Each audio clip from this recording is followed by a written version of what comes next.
मेरा नाम डॉक्टर मोहम्मद जावेद अहमद है और मैं मेडिकल आईसीयू में एज ए कंसल्टेंट फिजिशियन काम कर रहा हूँ सीनियर रजिस्ट्रार की पोस्ट पे।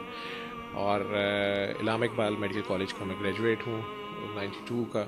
उसके बाद अपनी पोस्ट ग्रेजुएशन मैंने कॉलेज ऑफ फिजिशियन सर्जन से और रॉयल कॉलेज से एमआरसीपी की। सऊदीया में world one of the largest ICU Riyadh में, वहाँ 150 बेडेड आईसीयू में मैं काम कर रहा था as a ICU care specialist के तौर पे। जब मैं ये आईसीयू बना तो हम यहाँ पर आ गए और यहाँ मैं पिछले 10 साल से आईसीयू ही कर रहा हूँ। और अपने पेशेंट्स पे हम जो हमें फैसिलिटीज़ अवेलेबल हैं लेटेस्ट दुनिया में, वेंटिलेशन या बेड साइड डायलिसिस और जितनी जो अवेलेबल हमारी रिसोर्सेज में हमारी गवर्नमेंट अपने अवाम की जितनी खिदमत कर सकती है उसको हम यूज़ कर रहे हैं। मेरे साथ एक पूरी टीम है पर है कि हमारी खिदमत नहीं, ये डॉक्टर्स के फ़राइज़ हैं, हकूक़ फ़राइज़। तो ये हमारे फ़राइज़ हैं, अपनी ड्यूटी दे रहे हैं। अल्लाह ने इंसान को पैदा ही इसीलिए किया कि वो मखलूक़ खुदा की खिदमत कर सके जितनी कर सके। बाकी तो फिर हदिया शदिया जो भी आप कहते हैं, तनख्वाहें और वो सारा, वो तो एक सिस्टम अल्लाह चला रहा है। तो अगर एक इंसान दूसरे के काम आ जाए तो यही है। तो बहरहाल आईसीयू में फिर आप हार नहीं मानना चाहते ना, आपने कोशिश जारी रखनी होती है।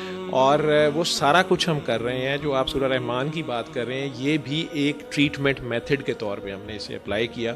अगर पेशेंट अलाउ करता है और विलिंगली वो इसको सुनता है तो हम कारी बासत मिस्री की आवाज़ में जो मसरी स्टाइल की किरत है जो ठहर ठहर के पड़ी गई है, वो हम सुबह दोपहर शाम दिन में लगाते हैं 3 बार।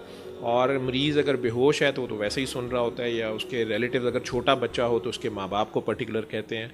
और मरीज़ होश में भी हो तो उसे रिक्वेस्ट करते हैं, मुस्लिम हो या नॉन मुस्लिम हो, तो अगर वो विलिंगली सुनता है तो हमें इसके रिज़ल्ट्स जो हैं मेडिकली हम ऐसे देखें कि वो पेशेंट्स जहाँ हमारी पास भी फर्दर ऑप्शन नहीं थी, और जैसे आपने रिक्वेस्ट किया था, तो हमने अपने उन पेशेंट्स को जो विलिंगली अपना डाटा भी शो करने पे तैयार हैं और वो उन बीमारियों के हैं जिनमें मेडिकल साइंस के पास फर्दर हल नहीं था। हम ये नहीं कह रहे कि आईसीयू बंद कर दें, हॉस्पिटल्स बंद कर दें, मेडिकल एजुकेशन बंद। मैं आज भी डॉक्टरी कर रहा हूँ या मैं कोई पर्सनल प्रमोशन नहीं कर रहा। इसमें सबसे खूबसूरत बात यह है कि ये मेरे पास आना या मेरे से करवाना ज़रूरी नहीं है। ये लोग अब खुद ठीक हो के आगे करा रहे हैं, तो वो कोई भी बंदा आगे बता दे। वो एक ट्रीटमेंट मेथड है कि उसको मरीज़ ने खुद ही आंखें बंद करके सुबह दोपहर शाम 7 दिन सुननी है। वो घर में बैठा सुन ले, किसी आईसीयू में लगा दें आप, किसी वार्ड में लगा दें आप, आपकी बाकी कोई ट्रीटमेंट मेथड जो है वो उससे डिस्टर्ब नहीं होता, क्योंकि पेशेंट्स ठीक हो रहे हैं। जैसे गंदम की गोली का जो जहर है उसका इलाज ही नहीं है, और हमारे पास वो 100 में से 81% पेशेंट जो मैं पहले भी कई बार दे चुका हूँ, जिसका आप सुन के भी आए हैं, वो कैसे ठीक हो रहे हैं जबकि मेडिकल साइंस में उसका त्रियाक नहीं है, एंटीडोट नहीं है। मैं गंदम जरखन वाली गोली खा ली सी। डॉक्टर साहब ने मेरी वालदा ने दुआ करवाई, सूरह रहमान दा क्या 7 दिन सूरह रहमान मेरे पूरे खानदान ने सुनी ते मैं 7 दिन बाद पूरे होश च आ गए सा। डॉक्टर के यही कहते थे कि इस बीमारी का कोई इलाज नहीं है। डॉक्टर साहब ने जब कहा कि आप ये सूरह रहमान सुने, इन्होंने मुझे दुआ करवाई। 2006-07 में मुझे हेपेटाइटिस बी और सी, जिसे आम लफ्ज़ों में काला यरकान कहते हैं, ये डायग्नोज़ हुआ था।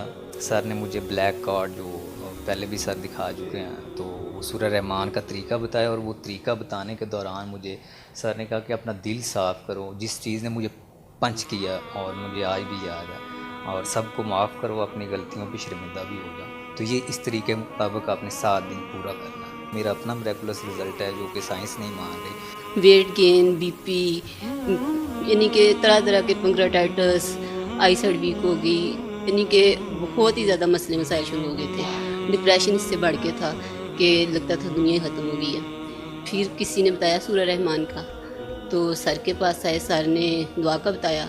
और जब फुल प्रोटोकॉल के साथ, जैसा कि इसका प्रोटोकॉल है कि दिल साफ़ करके, सबको माफ़ करके, अपने गुनाहों पे शर्मिंदा होके आप अल्लाह के सामने पेश करो, तो वो सेकंड के 1000वें हिस्से में अपना कर्म कर देता है। तो जब मैंने किया तो फिर मैंने एकदम जो सारी इतनी हाई पोटेंसी की मेडिसिन ले रही थी मैं छोड़ दी।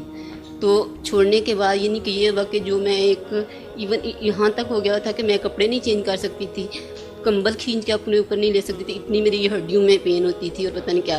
वो ऑटोमेटिकली मुझे याद नहीं रहा कि सारी पेन्स किधर गई और कहाँ गायब हो गई। रोज़ाना तौर पे डॉक्टर हैरान थे कि विद इन 7 डेज़ मेरी रिकवरी होगी, कैसे बच गई कुछ समझ नहीं आई। यरकान हो गया था, इतनी उसकी रिपोर्ट सारी पड़ी हुई हैं, बगैर मेडिसिन के सिर्फ दवा करने के ऊपर वो भी ठीक हो गया।